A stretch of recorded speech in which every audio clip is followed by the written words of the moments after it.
लोणावळा दुर्घटना घडली आणि पाण्याची भयानकता पाहायला मिळाली. खान अन्सारी कुटुंब पाण्यासोबत वाहून गेलं. त्यातील फक्त 5 जण वाचले, तर 3 जण मृत्युमुखी पडले आणि एका लहानग्याचा पत्ता अजूनही लागलेला नाही. याचं कारण काही असो, पण घडलं ते वाईटच.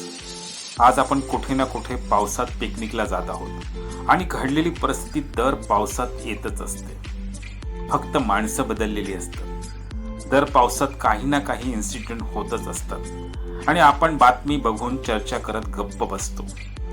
पण आपण ग्रुपने जेव्हा अशा धबधब्यावर जाता तेव्हा ही जपानी पद्धत नक्कीच लक्षात ठेवा.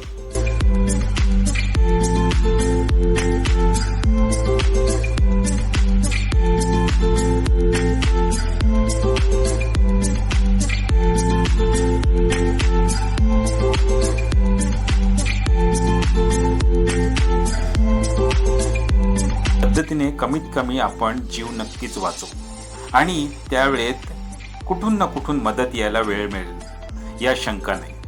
जर ही पद्धत योग्य आहे की नाही, तुम्हाला काय वाटतं हे नक्की कमेंटमध्ये करा आणि बघत राहा.